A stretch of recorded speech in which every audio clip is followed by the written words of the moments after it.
Abra sua Bíblia, carta do apóstolo Paulo aos Efésios, capítulo 5, versículos 1 e 2, que nos diz assim: portanto, sejam imitadores de Deus, como filhos amados, e vivam em amor, como também Cristo nos amou e se entregou por nós, como oferta e sacrifício de aroma agradável a Deus. Eu vou ler numa outra tradução também. Portanto, imitem a Deus como filhos amados, e vivam em amor, como também o Messias nos amou. Na verdade, ele se entregou a nosso favor como oferta, como sacrifício de aroma suave, oferecido a Deus.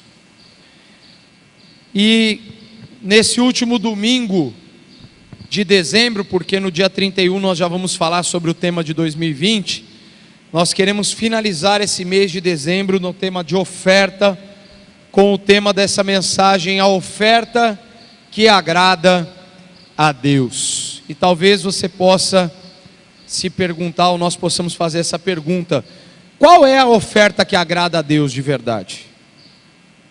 Qual é a oferta que Deus fica contente quando a gente dá? Alguém pode dizer, dinheiro? Depende. Alguém pode dizer, o meu trabalho? Depende. Alguém pode dizer, a minha alegria? Depende. Alguém pode dizer, a minha disposição de fazer tudo o que for necessário? E eu posso dizer para você também, depende.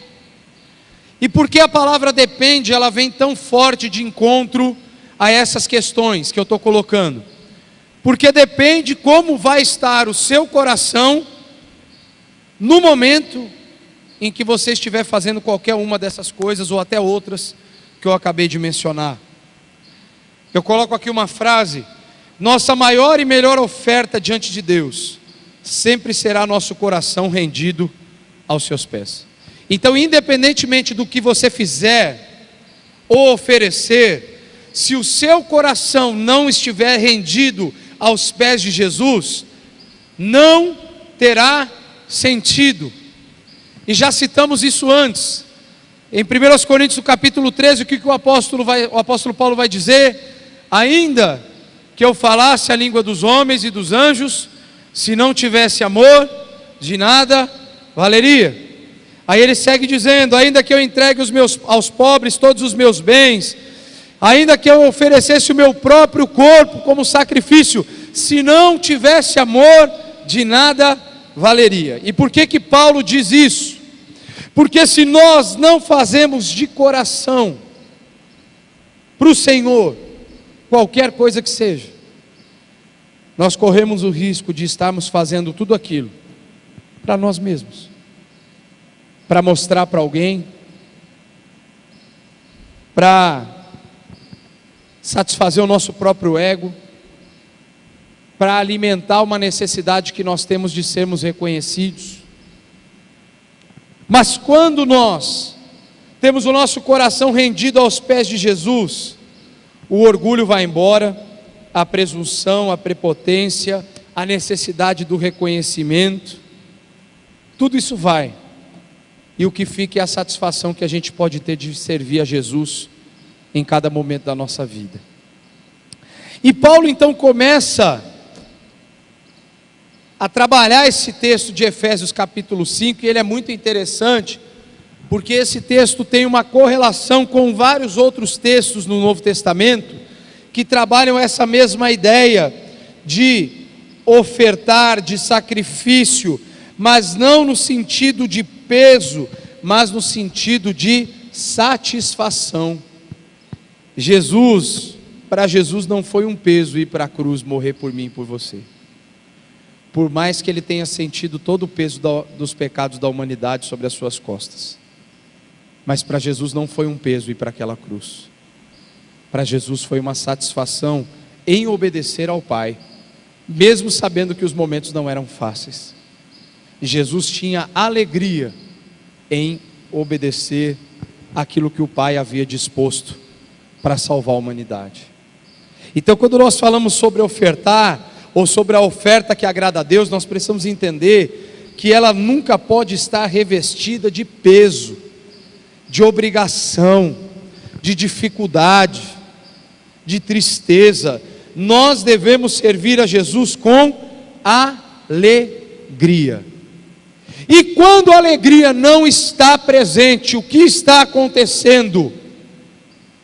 Uma coisa eu posso te garantir: aonde a alegria não está presente, é porque a ausência da pessoa de Jesus no nosso coração já tem sido muito mais constante do que nós podemos imaginar.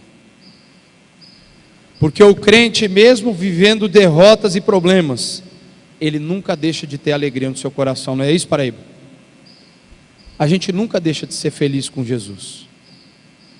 Tem uma música no Cantor Cristão que ela retrata muito isso, e ela diz: se paz a mais doce me deres gozar, se dor a mais forte sofrer, ó seja o que for, tu me fazes saber, que feliz eu serei com Jesus. Então você imagina, o autor dessa canção, ao escrever essa letra, o que podia estar passando no seu coração e na sua cabeça, na sua mente, quando ele diz que se eu tiver a maior paz do mundo, ou no momento de pior aflição, eu sou feliz por Jesus. Porque a felicidade com Jesus nunca foi, nunca é e nunca será circunstancial. Ela é conceitual. Eu sou feliz não por aquilo que acontece à minha volta, mas por aquilo que Cristo fez na cruz pela minha vida. Charles Swindoll disse uma vez num dos seus livros, A Supremacia de Cristo: se Deus não me desse mais nada além da salvação, eu já seria a pessoa mais grata nessa vida. Eu não consegui entender até hoje a profundidade da frase que esse homem escreveu, porque a gente na verdade é muito egoísta. Isso é um fato. O ser humano tem isso, né? Ah, mas o que eu ganho em troca? O que eu vou ganhar com isso? E na verdade, não tem nada em troca. Jesus morreu sem esperar nada de mim e de você. Jesus morreu numa cruz sem esperar, inclusive, que nós decidíssemos pela salvação. Isso é amor incondicional. Jesus vai para a cruz, se oferta, porque o texto trabalha exatamente essa ideia de como Jesus o fez. Ele se oferece diante do Pai como um sacrifício de aroma agradável, pela sua obediência, pela sua vida, pela sua submissão ao Pai. Ele se oferece a Deus Pai, dizendo: Pai, eu me coloco diante da humanidade pecadora e ofereço a minha obediência, a minha vida, como um sacrifício substitutivo pelos pecados de todos eles. Foi isso que Jesus fez na cruz. Essa é a obra maravilhosa que a graça de Deus nos revela. Então, o que você pode ofertar para Ele? Teu coração. Porque Ele não espera no sentido de precisar. É claro que Deus quer que você se renda a Ele, mas Ele não espera no sentido: se Ele não se render a mim hoje, eu não sei o que eu faço da minha vida. Não, Deus não precisa disso. Ele é autoexistente. Ele não precisa do ser humano para continuar existindo. Ele não é um Deus da mitologia que precisava das adorações do povo para continuar tendo poderes e força, segundo a mitologia ensinava. Deus não precisa disso. Ele é Deus, Senhor, eterno, autoexistente, imutável, soberano, sublime, todo-poderoso. Ele é assim. Então Ele não precisa de mim, mas Ele espera que eu me renda aos seus pés, para que Ele se alegre, porque Ele sabe que quando eu fizer isso, o melhor da parte dEle vai acontecer para a minha vida. É só isso. Então Jesus não está precisando que eu me renda e que você se renda a Ele. Ele quer muito que você faça isso, porque a tua vida vai melhorar quando você fizer isso. A tua vida vai ser transformada quando você se entregar a Jesus. E eu tenho alguns pensamentos aqui sobre essa oferta que agrada a Deus. E baseado no próprio versículo 1 e 2 aqui, o primeiro pensamento, ou a primeira atitude que nós precisamos ter, é que nós precisamos ter a vida de Deus como padrão a seguir. O apóstolo Paulo nos coloca numa situação extremamente desafiadora, porque o apóstolo Paulo, ele começa dizendo no versículo 1: portanto, sejam imitadores de Deus. Na tradução que eu li aqui judaica, ela diz: portanto, imitem a Deus. Está no imperativo, é uma ordem. É uma ordem. Imitar a Deus não é questão de escolha, é a única alternativa. É a única alternativa plausível para o crente, é imitar a Deus. E a palavra mimetai, imitadores no grego, é mais do que ser um mero seguidor. Aparece unicamente nesse texto com o sentido de imitar o próprio Deus, não de se tornar o próprio Deus, mas de ser igual a Ele em suas ações. Nesse único texto de Efésios, no Novo Testamento, essa palavra vai ter esse sentido. Em todos os outros lugares do Novo Testamento, ela vai dar a ideia de imitar. Então, o pastor Paulo colocou um tênis azul marinho, com cadarço branco e listras azuis, é isso, Paulo? Estou enxergando bem ainda? Puxa vida, hein? Aí eu vou então e coloco um tênis, e vou na mesma loja que ele comprou, compro o sapato, coloco o sapato. Isso me torna o Paulo? Não. Ele continua 100% fitness, comendo macarrãozinho integral, olha feio para doce e refrigerante, parece que ele vê um demônio, ele faz assim, ó, credo. E eu estou doido para voar em cima daquele negócio, ou seja, eu não sou o Paulo. Então, vestir o tênis que o Paulo veste, não me torna ele. É isso que essa palavra traz nos outros textos. Você imita, você fica parecido, mas você não é. Esse texto aqui no versículo 1, essa palavra imitador, mimetai, ela traz essa ideia: seja como o próprio Deus. Jesus veio e foi obediente até a morte, e morte de cruz. Seja como Ele. E por isso que eu disse que é desafiador o que Paulo coloca aqui. Porque Paulo está dizendo que se nós não imitarmos Cristo, não dá para a gente ser cristão. Porque o cristão nada mais é do que um pequeno Cristo. E eu não estou aqui estabelecendo um parâmetro de perfeição, porque nem dá para nenhum de nós. Mas eu estou dizendo para você que existe um desafio aqui declarado na Bíblia, que ou você decide imitar os passos de Jesus na sua vida, ou você vai estar aquém daquilo que você poderia viver na presença de Deus. Você vai ser um qualquer nesse mundo. E aí o que o Marciano disse no início vai fazer mais sentido dentro dessa ideia aqui. Por que a Bíblia vai dizer que a gente acaba se tornando miserável quando crê em Deus, mas vive tão preocupado com o que acontece fora? Porque você já tem uma esperança que o mundo não tem, e o mundo se desespera por não ter esperança. O crente se desespera porque não tem fé. E a Bíblia diz que sem fé é impossível agradar a Deus. E por isso que somos os mais miseráveis, porque professamos algo que na verdade nós não vivemos. E a ideia do texto aqui é exatamente essa: aqueles que são feitos filhos de Deus pela graça, devem tornar-se mais parecidos com o Pai Celestial, pela perseverança constante e imitação do modelo divino. Ou seja, eu nunca, e você também não, e isso não é arrogância, isso é uma constatação de realidade, nunca conseguiremos ser 100% iguais a Jesus, nunca, nessa vida, nunca. A nossa natureza voltada para o pecado, ela não permite isso.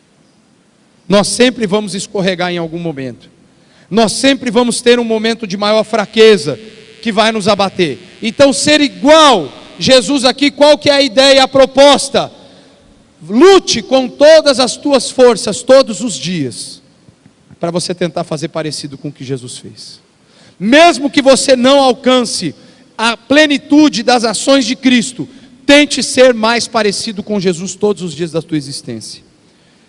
E aí olha os textos que estão relacionados aqui a essa ideia de imitação. Olha como no Novo Testamento essa ideia, ela já era forte. Lucas capítulo 6, versículo 36. Sejam misericordiosos, assim como o Pai de vocês é misericordioso. Mateus 5,48. Portanto, sejam perfeitos, como perfeito é o Pai celestial de vocês. Olha o que ele vai dizendo em 1 Pedro capítulo 2, 21.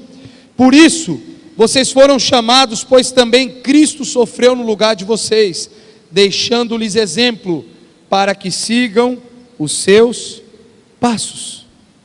Imitação. Mas não apenas se travestir de crente. Não apenas então colocar uma veste. Aconteceu isso em Botucatu uma vez, foi muito legal. Eu já contei para alguns aqui. Nós éramos em 4 pastores na igreja.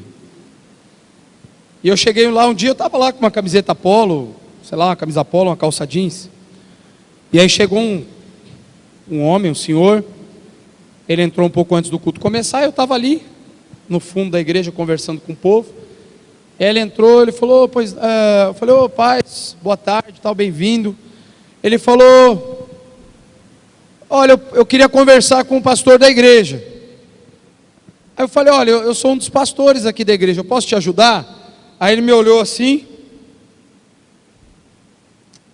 você serve. E aí, sentei com ele lá, ouvi ele, conversei, orei com ele. Aí depois acho que ele ficou constrangido, porque daí ele viu que eu subi para pregar e tal. Acho que ele entendeu depois que eu era o pastor da igreja, pastor titular da igreja. Mas o que eu quero dizer? As pessoas te rotulam. Você só é alguém se você se moldar ao padrão que as pessoas acham que é certo. Para mim, ser um bom crente, não é se eu quiser me vestir bem, não tenho nada contra, irmão, pode passar calor à vontade aí, põe terno, gravata, fique em paz, eu não tenho nada contra não.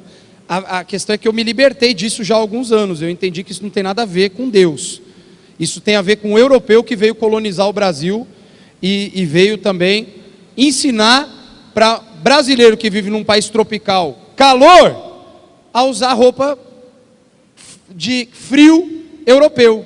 Foi isso que aconteceu, eu aprendi depois de alguns anos, mas cada um vive com a sua convicção, eu vivo com a minha. Eu acho que é muito mais certo eu honrar minha palavra, cumprir meus compromissos, pagar para quem eu devo, não mentir, não cometer nenhum crime. Então, se eu for assim, for um cara honesto, um bom cidadão, eu acho que eu estou numa trilha melhor para ser crente. Porque não adianta, eu me visto bonito, aí o cara olha e fala, aquele cara sem vergonha. É assim que acontece. Então eu preferi adotar a ideia de que ser imitador de Cristo tem a ver com as atitudes que a Bíblia mostra que Jesus foi. Jesus foi uma pessoa íntegra, correta, falava a verdade, pregou o reino de Deus para as pessoas, amou as pessoas, procurou fazer o seu melhor. Eu consigo ser 100% disso? Nem eu, nem você. Mas a gente tem um desafio, a gente tem um padrão de Deus a seguir. Então nós temos um padrão para poder seguir. Nós temos um alvo. Eu não acho que eu sou o melhor crente do mundo. Eu acredito que os irmãos sejam muito melhores do que eu. Eu só estou tentando fazer menos besteira todo dia. Esse é o meu alvo. Talvez você tenha alvos maiores. Eu estou tentando errar menos. Até porque a Bíblia diz que pecado significa errar o alvo. Então toda vez que eu tento errar menos o alvo, eu estou pecando menos. E a Bíblia diz que o processo de santificação, quanto mais eu me separo do pecado, quanto menos eu erro, mais eu me aproximo de Deus. Então eu acho que essa trajetória está correta. E se a gente tentar fazer isso, a gente avança bastante. E aí tem um outro detalhe, quando você tem o padrão divino, bíblico para você, você começa a se desamarrar de comportamento religioso. Você começa a olhar mais para a Bíblia e menos para o que os outros falaram. Mas ensinam isso. Não, tudo bem, mas onde isso está escrito? Mas isso é um costume, ok, mas onde isso está escrito? Aonde esse padrão de comportamento está estabelecido na Bíblia? Aonde Jesus deixou registrado isso? Ah não, ele não deixou, mas o povo diz. O povo diz, o povo fala muita coisa, né, Alex? Ah, os caras falaram, não é assim que a gente brinca? Os caras falaram que para ser crente tem que ser de tal jeito. Será? Será? A Bíblia diz isso? Não. Se a Bíblia não diz, meu irmão, se cale. Por quê? Porque você pode, tanto quanto eu, quanto você, correr um grande risco de dar um padrão, um parâmetro que não é o divino, é o humano. E padrões humanos se corrompem, se alteram e se esvaem. Ó, anota essa que ficou boa, acabei de inventar. Segundo, manifeste o amor de Deus em todos os sentidos. Eu achei legal essa proposta aqui. O amor deve caracterizar o progresso diário na vida do cristão ao longo da estrada da vida. Ou seja, o amor não deve ser uma manifestação única, isolada e pontual. Deve ser uma manifestação constante. A gente tem que tentar amar todo dia, mesmo quando vai chegar o dia que a gente não conseguiu amar como deveria. Mas não significa que você não deva tentar. Há um exemplo perfeito, mesmo na carne humana, que foi dado e pode servir de cópia. Qual? O de Jesus. Jesus foi a maior referência, e Pedro disse isso, a gente leu aqui no versículo anterior, que a gente citou. Nós temos passos que precisam ser seguidos, e Jesus em todo o tempo amou, e a gente vai se lembrar, que o Evangelho de João vai relatar que Jesus nos amou até o fim, até a morte de cruz, ou seja, nem na cruz, o amor de Jesus pela humanidade foi questionado, ou foi colocado em questionamento, porque o amor de Jesus estava presente por todos os seres humanos quando ele estava ali naquela cruz. Amor respondendo ao amor, amor motivado pelo amor, amor este manifestado plenamente na pessoa de Jesus. Jesus conseguiu manifestar esse amor para todas as pessoas em todo o tempo, em todo sentido. Era muito interessante porque Jesus, ele, ao mesmo tempo que ele estendia a mão para uma mulher que foi surpreendida em ato de adultério, engraçado que o homem nunca foi achado, só levaram a mulher lá para o meio para apedrejar. O sem vergonha que estava com ela, ninguém trouxe, mas ela estava lá, ela tinha que morrer, e Jesus estava lá estendendo a mão para ela, para que ela fosse e não pecasse mais. Ao mesmo tempo que Jesus sentou com um cobrador de impostos, ladrão, corrupto, e não precisou abrir a boca, porque ele disse: Senhor, olha, hoje mesmo eu estou devolvendo 4 vezes mais para quem eu roubei, e todo ano metade do que eu tenho para os pobres. E Jesus disse: hoje eu digo que tem salvação nessa casa. Ao mesmo tempo que Jesus foi lá, atravessou uma região distante, e levou os seus discípulos religiosos com ele para aprender uma grande lição, que os gentios precisavam ser salvos. E ele vai lá tirar aquela legião de demônios daquele rapaz que se tornou o maior pregador de Decápolis depois disso. Nós vemos Jesus demonstrando amor em todos os sentidos, tendo compaixão das pessoas que estavam com fome, reintegrando pessoas à sociedade, curando a sua lepra. Nós vemos o amor de Jesus se manifestando. Ele não estava preocupado em ter milhões de seguidores no seu Instagram, ele estava preocupado em ter milhões de pessoas transformadas, restauradas pelo amor e pela graça dele, que fossem alcançados pelo Evangelho. Essa era a preocupação no sentido de Jesus, da sua obra, do seu ministério. A vontade de Jesus era que as pessoas fossem alcançadas, e Pedro vai dizer isso, que a vontade de Deus é que ninguém se perca, antes que todos sejam salvos. Então essa era a expectativa de Jesus. E aí, olha o que nós vemos no capítulo 13, versículo 34 do Evangelho de João: um novo mandamento lhes dou, amem-se uns aos outros como eu os amei, vocês devem amar uns aos outros. E aí vem o método de comparação de Jesus de novo. Assim como o padrão é divino, a aplicação, a prática é humana. Tem um filtro? Tem. Por quê? Como eu já disse, nós não conseguimos fazer igualzinho Jesus fez, mas dá para tentar fazer parecido. As minhas limitações impedem a perfeição do meu ato, mas não impedem a plenitude da minha tentativa. Eu nunca vou conseguir, mas eu sempre vou tentar o meu máximo. Eu nunca vou me contentar com a mediocridade na questão da obediência, de amar o meu próximo. A gente tem que se esforçar para isso. Nem sempre é fácil, mas a gente precisa. 1 João capítulo 4, versículo 10. Nisto consiste o amor, não em que nós tenhamos amado a Deus, mas em que Ele nos amou e enviou o seu Filho como propiciação pelos nossos pecados. Jesus te amou primeiro. Jesus amou você primeiro e me amou primeiro. Nós não amamos a Deus por iniciativa, por princípio. Nós amamos a Deus por reação. Você recebe esse amor e você então aceita e demonstra esse amor. Você consegue se importar com pessoas e o atributo de Deus, do amor, ele é presente no ser humano, mesmo que desfigurado pelo pecado. Mas nós só podemos experimentar esse amor de Deus e transmitir para alguém quando de fato nós recebemos esse amor primeiramente no nosso coração. Terceiro, espalhe o bom perfume de Cristo ao mundo.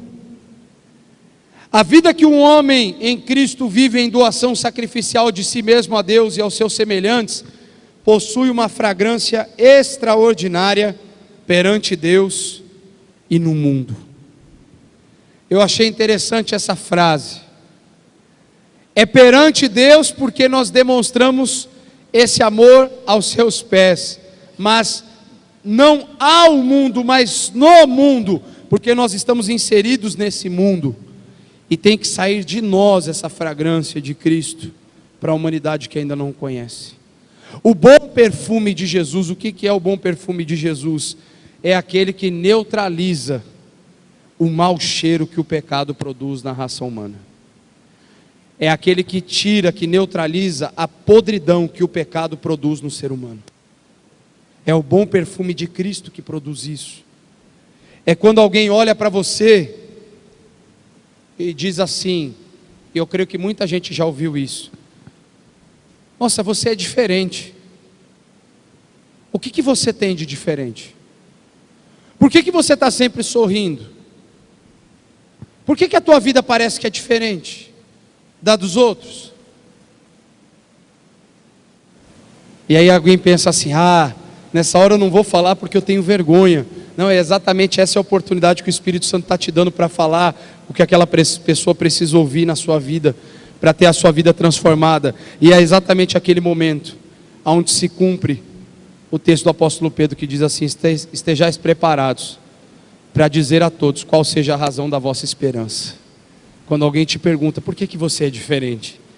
Fala assim, porque Jesus tornou a minha vida diferente. Porque Jesus me tirou da indiferença para me tornar alguém diferente. Porque Ele me tirou das trevas e agora Ele colocou em mim uma luz que precisa brilhar todos os dias para as pessoas. Porque minha vida era sem sentido, sem sabor, mas Ele colocou um sal que temperou a minha vida e que agora faz ela ter sentido para todo mundo que ainda não conhece. Porque antes eu só sabia o que era o ódio, mas agora eu sei o que significa amar o meu inimigo. Mesmo quando eu tenho vontade de desganá-lo, eu tenho condições de orar por ele.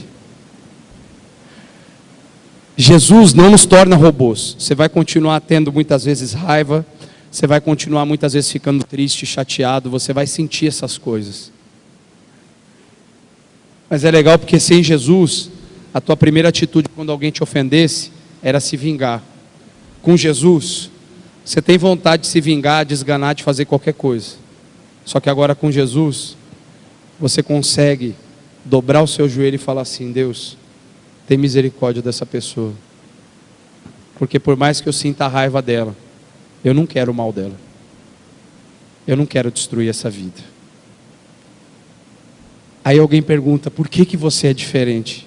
Olha quanta coisa diferente que Jesus faz conosco.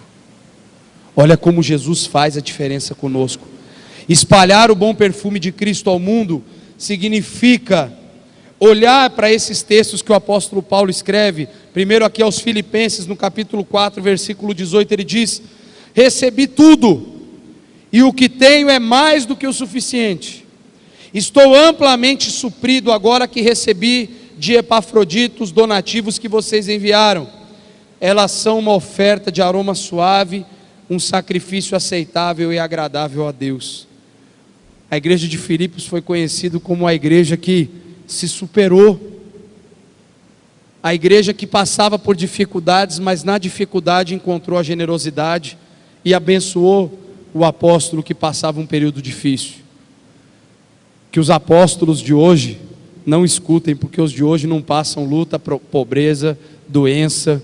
Os apóstolos de hoje só vivem e só pregam uma prosperidade e uma saúde que não acaba. O apóstolo, maior escritor aqui do Novo Testamento, estava passando um período difícil na sua vida. Mas esse apóstolo nunca desistiu, porque ele sabia qual era a diferença do bom perfume de Cristo. Paulo fez uma troca. Ele fez a melhor escolha. Ele abandonou toda a sua zona de estrutura, de conforto, de segurança, para poder viver uma vida de obediência a Deus que ele não sabia para qual direção ele seguiria, mas ele sabia que, como ele diz mesmo, Lucas vai escrever em Atos, em todos os momentos o Espírito Santo vai nos dizendo quais são as dificuldades e as aflições que nos aguardam em cada lugar que nós vamos. Segundo aos Coríntios 2, do 14 ao 16, o mesmo apóstolo Paulo vai dizer o seguinte: mas graças a Deus, que sempre nos conduz vitoriosamente em Cristo, e por nosso intermédio exala em todo lugar a fragrância do seu conhecimento, porque para Deus somos o aroma de Cristo entre os que estão sendo salvos e os que estão perecendo. Para estes somos cheiro de morte, para aqueles fragrância de vida. Paulo está dizendo que quem ouve a mensagem do Evangelho consegue sentir esse bom perfume que Jesus exala. Quem já foi para São Paulo aqui alguma vez? Aqui tem alguns lugares, mas lá acho que é o exemplo mais fácil. Não é uma delícia quando você está chegando ali da Bandeirantes, você entra na Marginal Pinheiros ou na Tietê quando está bem calor? E aí o ar do carro quebrou, e você está com os vidros abertos. Ou não tem ar, e os vidros estão abertos igual. E aí você sente aquela fragrância. E você diz assim: meu Deus. Uma vez alguém da igreja que estava indo comigo falou assim: pastor, como alguém consegue viver nesse cheiro? Aí eu mostrei o posto de gasolina, eu falei: e eles que trabalham todo dia aqui na frente do rio, que eles estão na beirada do rio Tietê, do rio Pinheiros. Aí eu disse assim: sabe o que acontece? Chega um momento em que a pessoa já está tão acostumada com o mau cheiro, que para ele aquilo já não é mais mau cheiro. Sabe quando o mundo percebe algo diferente? Quando quem está no mundo, mas não é do mundo, exala um cheiro diferente. O mundo só conhece o cheiro do pecado e da morte. Sabe o que deve ser mais frustrante para um cristão? Quando o mundo não consegue sentir em você ou em mim a fragrância e o aroma de Jesus. Quando o mundo olha para nós e diz assim: que legal, somos um, estamos juntos, a gente é igual. Quando o mundo faz isso, é um ótimo momento para a gente pegar e rever tudo aquilo que a gente está vivendo e dizer o seguinte: a gente precisa rever os nossos conceitos e valores. Nós precisamos recomeçar. Nós precisamos voltar a exalar esse bom perfume, porque tem algo interessante que me chamou a atenção. Todo mundo aqui já comprou um perfume alguma vez? Ou já ganhou algum perfume de presente? O perfume tem dois momentos, né? Quando você ganha e abre, que ele está com aquela fragrância forte. Com o passar do tempo, ele tende a ficar mais fraco, se não for de uma qualidade maior. Mas invariavelmente, à medida que você usa, um dia ele acaba. Não tem o milagre do perfume, irmão, só teve do azeite. O perfume não multiplica. Não adianta botar água lá que não vai se converter em perfume de novo, não vai. O perfume de Cristo nunca acaba. Às vezes o nosso vidrinho pode estar indo lá embaixo, mas é exatamente nesse momento que a gente pode se render aos pés de Jesus de novo e falar: Senhor, enche de novo, que esse aroma teu possa de novo surgir a partir da minha vida, para que as pessoas possam te conhecer. Senhor, talvez eu não estou conseguindo espalhar esse bom aroma do Senhor para as pessoas, talvez eu não estou conseguindo mostrar essa luz do Senhor, talvez os meus últimos dias não são os melhores, talvez o mundo não está conseguindo te enxergar em mim, Senhor, mas enche de novo a vasilha do meu perfume, reacende a chama do primeiro amor na minha vida, coloca de novo no meu coração essa fragrância, teu bom perfume. E eu quero concluir dizendo, fazendo na verdade uma pergunta bem parecida com a pregação passada que eu fiz no mês de dezembro. Estamos dispostos a oferecer tudo o que somos e o que temos diante da presença de Jesus? Olha, gente, que essa pergunta ela é perigosíssima. Não porque, pastor, mas não sei se eu sou louco a esse ponto, não. Eu sempre faço uma reflexão diante dessa pergunta. Você já talvez foi louco bastante de oferecer sua própria vida diante do altar de Deus e confiou a tua salvação a Ele.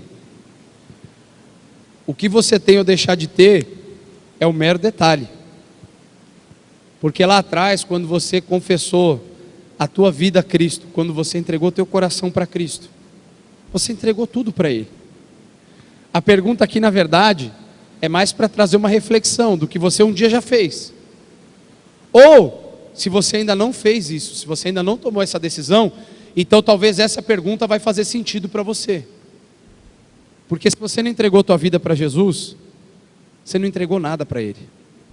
Se você já entregou tua vida para Jesus, e você tem vivido com temores, com preocupações, o mundo tem feito mais sentido para a tua cabeça, para o teu coração, do que a própria palavra de Deus, então você tem que parar, querido. É momento de você parar e falar: eu quero rever tudo, eu preciso rever os meus conceitos, valores, eu preciso recomeçar, porque enquanto você respira, você tem chance de recomeçar.